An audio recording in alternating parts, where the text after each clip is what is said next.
Sorry, I'm driving everybody crazy behind me. So I just picked up some foam for packing your subwoofers, and I don't want it to blow out. What was it? I guess we call this one Night Cruise. Is that what we call them? Night Cruise? Night Cruise. What was it? I was going through some feedback today. There was a guy, he was just a JL fan, but I think it's funny the way that people believe that they still believe that efficiency is more valuable than, you know, like that's the most important thing on a subwoofer. And it's like, it's not. Sorry, you're dumb. Just to give you an example, a lot of people are wanting the, or at least they think they want the, like the old Orion XTR. And I'm talking about Orion from like 1998 to 2003 when they filed for bankruptcy. And not ferrofluid. That stuff's gross and it's a messy piece of shit. It doesn't do what you think it does. And but you know, when you look at the lines they had, which was the they had 4 lines: Cobalt, XTR, NT, and HCCA. Which one was the best? Right? And you could argue that the Intense series was better for sound quality versus the HCCA. I'm sure you could argue that. You'd be wrong, but you could argue that. Somebody was talking today, new guy I have down in Yuma. He was asking me to explain the differences between those, and I'm actually looking into getting a little, like, I don't know what to call it. I guess it's like the old XTRs where basically it's like a 40 ounce or a 60 ounce motor, which is not big, and it's good for maybe 200-300 watts. It has a 2-inch coil and stamped steel frame, tabs for terminals. I would probably do push terminals, pay the extra $1 for push terminals. And then what I wanted to do was, instead of doing a replica of like old Orion, is actually do, there was for a minute, I loved them when I bought them, was Pyramid had actually imported it was Kevlar looking, and they called it Kevlar. It was probably just yellow glass fiber. But shit, let's assume the best about them.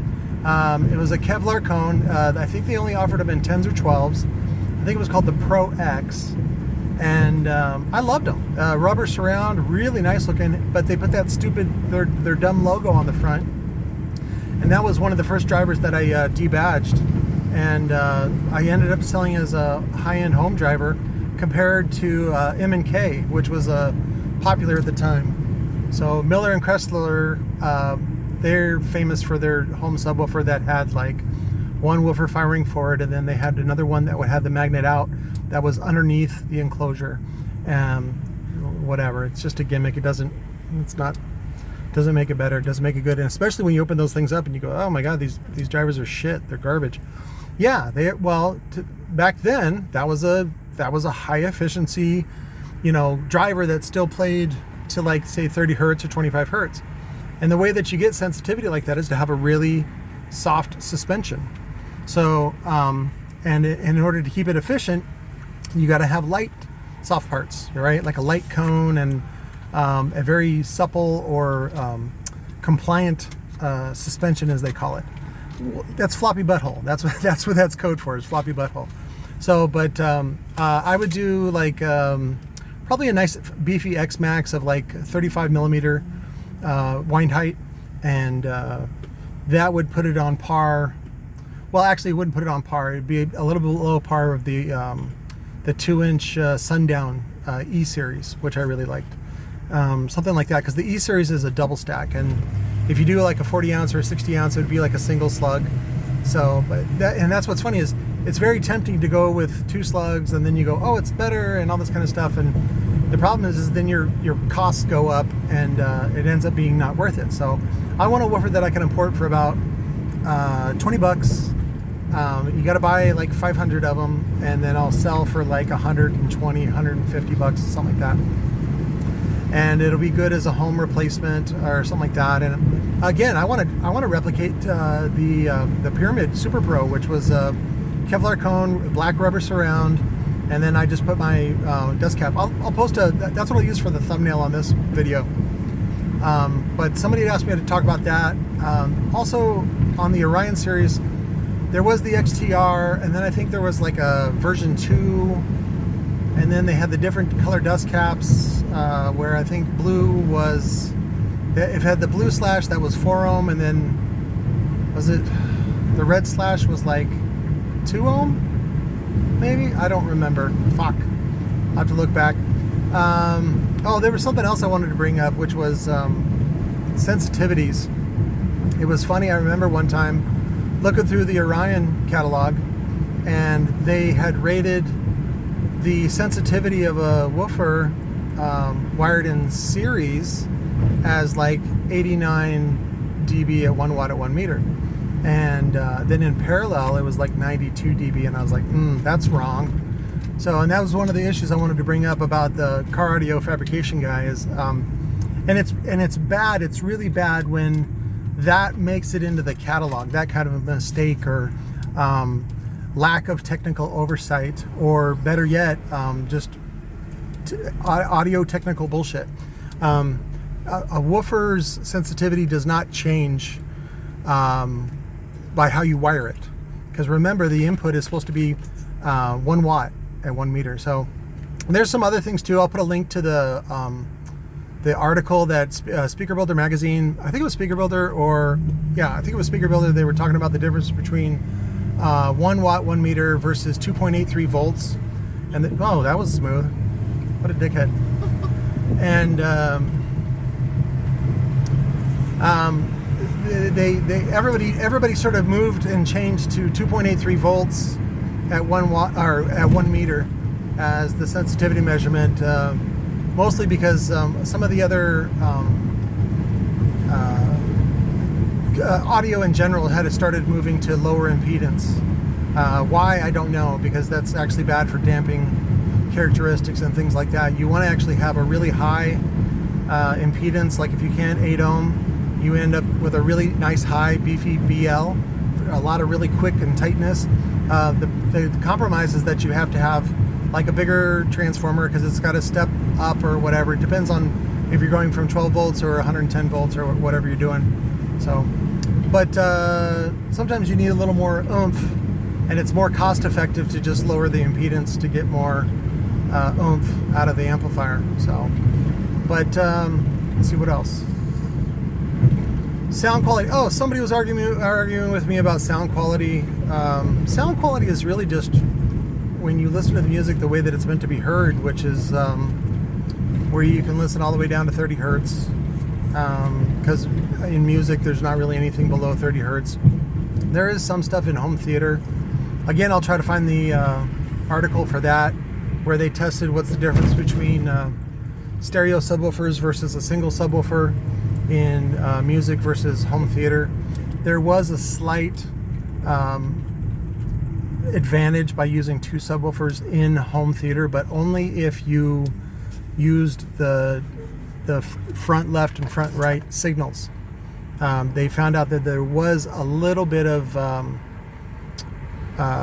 extra, I don't want to say extra oomph, but like there was a little bit of directionality, a little bit of signal cues, meaning that there was a left and right signal difference.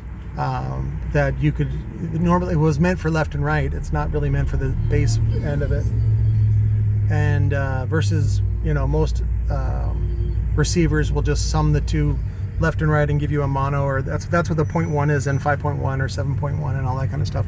Again, all that stuff is bullshit.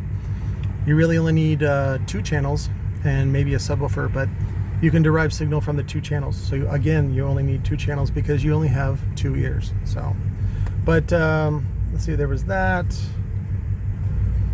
Oh, just to clarify, sound quality. Sound quality just means it sounds good. It sounds like you have an even response, like there's no dips or peaks for the most part. But again, in the end, people don't like that. So, which is why John France, his application of the EQ circuit, which they employed as the punch EQ, gave a boost at 45 hertz and then another boost at like 12K.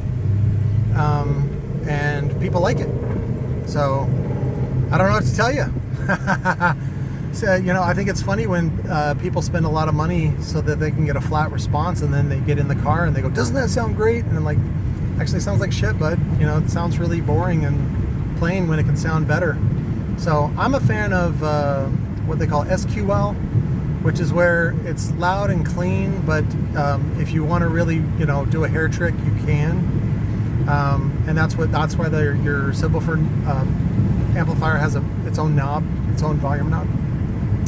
I'm not really a big fan of like the, you know, I don't know, I guess would like be like a mobile ghetto blaster kind of car, but whatever.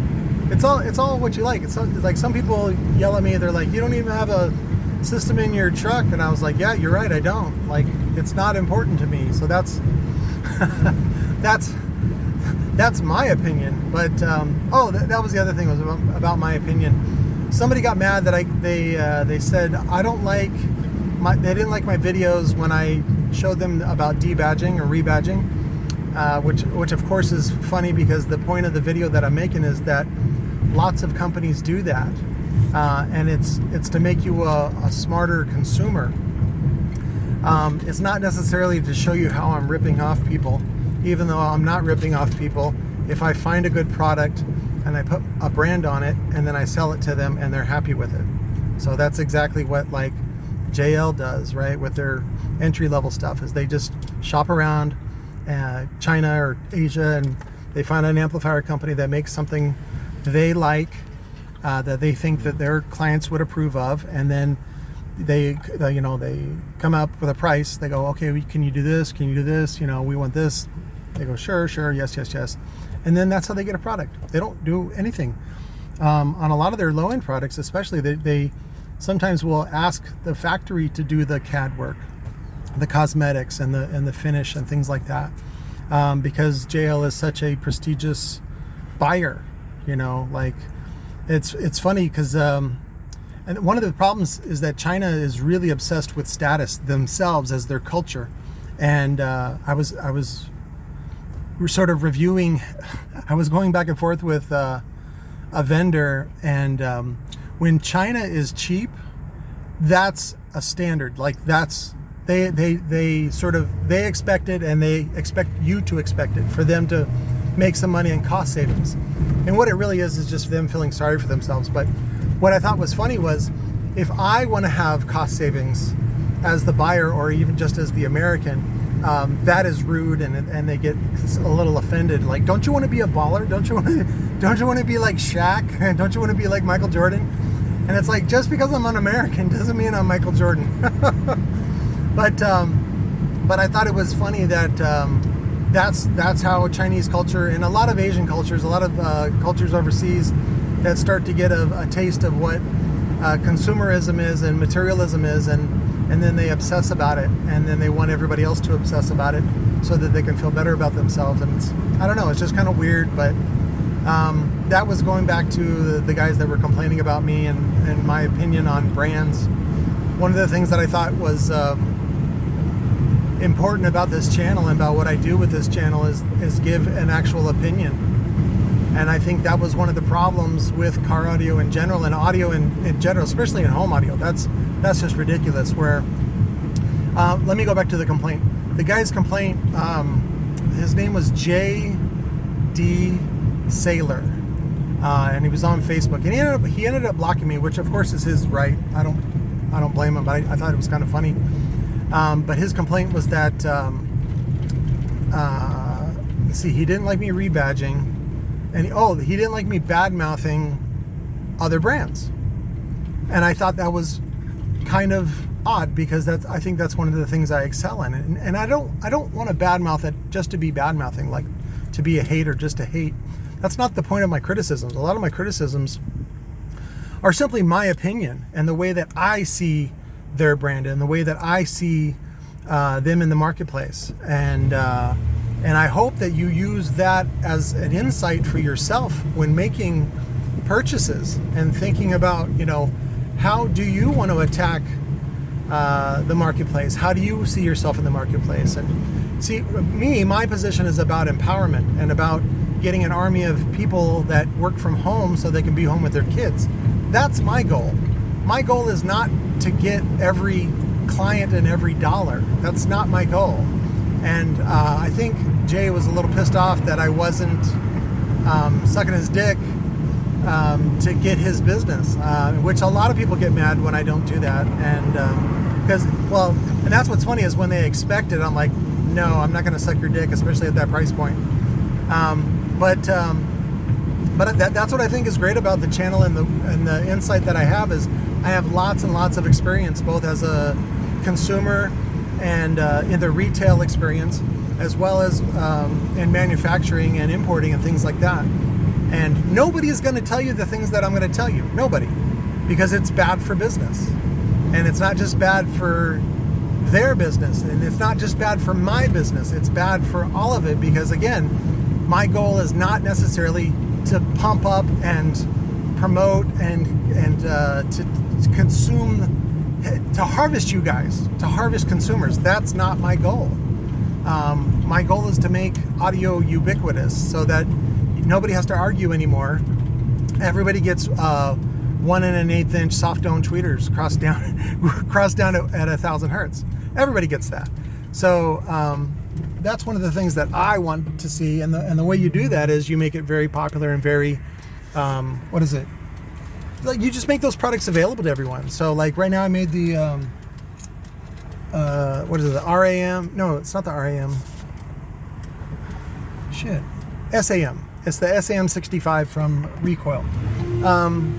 That's like a high-end component set, and I think the last set set up for $180 shipped. Recoil has them in stock now, and so you can buy them. I think they only sell them for $2 or $2.49, I forget, out of the store online. But that's how you do it. Is you come in and with a really low price on something that would normally cost, say, $1,200 from JL Audio or Focal or something like that. So, I praise Scar. I praise American Bass. I praise all those guys. Soundcube. Soundcube not so much lately, I think just because some of their prices went up and they're not really, I don't know, maybe they're a little too big for their britches or whatever, but they want some of that DD money, which is, I think the dad owns Soundcubed and then the son owns DD because they're sister brands. But anyways, and they all use the same build house, which American Bass does, and also Massive. So that's why a lot of the products that you see, like the old American Bass Godfather, is the same as the VFL, which is the same as the DD 9900. It's all basically the same version of the same motor. It just depends on how much money you're going to pay for it. So, but no, if you're these guys that were arguing with me today, you'll argue that the most efficient subwoofer is the best, and JL Audio is clearly the best subwoofer in the world. And you should stop being a whiny poor person and save up your money and make that happen for yourself. So, but let's see. I'm trying to think if there's anything else. No, I think that was it. Let me know what you guys want to see as far as builds go. Otherwise, I'm just going to keep doing the random projects videos where I just kind of give you a, like I said, a baby bird perspective on some of the stuff that I'm building right now. And that's the way it actually has to happen. If I focus on one person's project, the problem is that it sacrifices a bunch of others. So I have to, again, it's like an assembly line. You don't want to sit there and focus on one just because my labor is constricted. Or what my cousin told me the other day, he's like, you're task saturated. I'm like, yes, I'm task saturated, meaning I have too much stuff to do. And then especially when like I'm out of foam like I was tonight, I have to take the truck and drive it around, and I don't like driving down the freeway because it's an old piece of shit and people get mad that I'm going slow on the freeway. So I take the surface roads, and then I piss off everybody that's on the surface roads. It also doesn't have any air. I'm fucking sweating, so, and it's not very comfortable, but it's paid for and it's free for the most part. I just gotta put gas in it, and it's like $100 a month for insurance, so I can't beat that, especially in this buying environment. But anyways, I love you guys, And thank you for your support. Thank you for your patience. For all the subs that are behind right now. I don't know. I'll be home soon. Maybe I'll feel the need to do some more videos. I think I just got to eat, and then I'll go back out and work a couple more hours. Maybe I can catch you guys up there. Anyways, love you. Bye.